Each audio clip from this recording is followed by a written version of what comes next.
اعوذ باللہ من الشیطان الرجیم، بسم اللہ الرحمن الرحیم۔ السلام علیکم 10th کلاس، کیسے ہیں سب بچے؟ اللہ تعالیٰ آپ کو ہنستا مسکراتا رکھے، زندگی میں کامیاب و کامران کرے۔ جی بچوں، آج ہم اسلامیت اختیاری میں باب صوم تعلیمات اسلام، اور اس میں ہم ٹاپک پڑھیں گے طہارت و پاکیزگی۔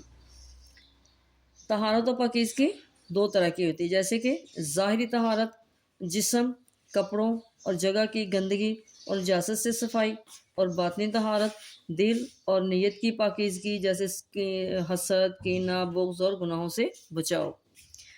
طہارت انسان کی فطرت میں داخل ہے، کوئی انسان ایسا نہیں ہوگا جو طہارت و پاکیزگی کو پسند نہ کرتا ہو۔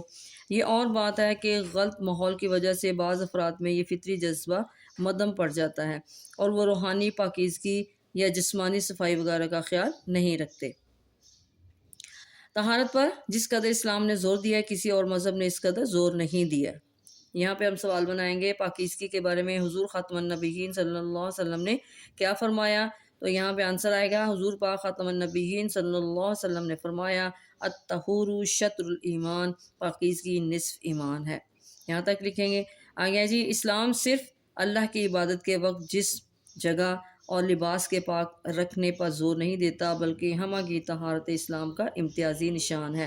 اب یہاں پہ سوال بنائیں گے طہارت کی کتنی اقسام ہیں؟ طہارت کی درج ذیل چند اہم قسمیں اسلام میں نظر آتی ہیں۔ نمبر 1 کیا جی؟ طہارت فکر، نمبر 2 طہارت اخلاق، نمبر 3 طہارت جسم، نمبر 4 طہارت لباس، نمبر 5 طہارت مکان۔ اس میں پہلا کیا جی؟ طہارت فکر۔ طہارت فکر سے مراد گندے افکار سے پاک ہونا، یعنی شرک، کفر، الحاد و دہریت جیسے گندے افکار سے پاک ہونا۔ اب یہاں پہ الحاد کا مطلب، الحاد دہریت میں دونوں کا تعلق اللہ کے انکار اور مذہبی عقائد سے انکار کے نظریات سے ہیں۔ ان کے درمیان معمولی فرق ہے۔ الحاد یہ عقیدہ یا نظریہ ہے جس میں کوئی شخص اللہ کا انکار کرتا ہے جو آسمانی کتابوں اور وحی جیسے مذہبی عقائد کو نہیں مانتا، اور دہریت وہ شخص ہوتا ہے جو دنیا اور کائنات کو صرف مادی قوانین کے تحت سمجھتا ہے اور اخوت یا روحانی دنیا پر ایمان نہیں رکھتا، صرف دنیاوی زندگی ماننے والا، آخرت کا منکر، یعنی بعض اوقات تو وہ اللہ کا منکر بھی ہوتا ہے۔ ٹھیک ہے، یہاں تک اس کا آنسر لکھیں گے آپ۔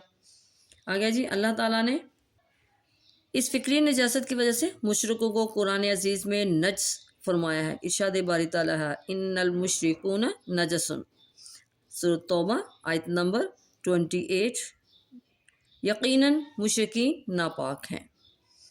اسلام غلط خیالات، برے افکار اور فاسد تخیلات سے بچنے کی تلقین کرتا ہے۔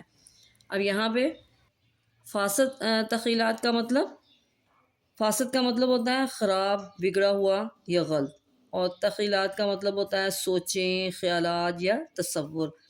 فاسد تخیلات ان خیالات کو کہا جاتا ہے جو انسان کو گناہ، برائی، گمراہی یا اخلاقی بگاڑ کی طرف لے جائیں، جیسے فحش خیالات، حسد، نفرت یا شیطانی وسوسے سے بچنے کی تلقین کرتا ہے تاکہ طہارت فکر حاصل ہو۔ ٹھیک ہے بچوں، یہ تھا ہمارا طہارت فکر۔ اب آ گیا جی طہارت اخلاق۔ اب یہاں پہ سوال بنائیں گے طہارت اخلاق سے کیا مراد ہے؟ اس سے مراد اخلاق برے اخلاق سے اجتناب ہے، یعنی ہر اس بری عادت کو چھوڑ دینا جس سے لوگ نفرت کرتے ہوں۔ طہارت اخلاق کہلاتا ہے۔ یہاں تک لکھیں گے۔ اچھا جی، آگیا جی، جھوٹ، غیبت، حسد، بہتان، چغل خوری، ریاکاری، خود غرضی اور ظلم جیسی غلاظتوں سے پاک ہونا طہارت اخلاق ہے۔ جی بچوں، یہاں پہ سوال بنائیں گے اسلام نے کن اخلاقی برائیوں سے بچنے کا حکم دیا ہے؟ تو اس کے آنسر میں ہم لکھیں گے جھوٹ، غیبت، حسد، بہتان، چغل خوری، ریاکاری، خود غرضی اور ظلم جیسی غلاظتوں سے پاک ہونا طہارت اخلاق ہے۔ اسلام نے ان تمام اخلاقی برائیوں اور گندگیوں کو ایک ایک کر کے بیان کیا ہے اور ان سے بچنے کا حکم دیا ہے۔ یہاں تک اس کا آنسر آئے گا۔ اچھا جی، آگے جی طہارت جسم۔ طہارت جسم سے کیا مراد ہے؟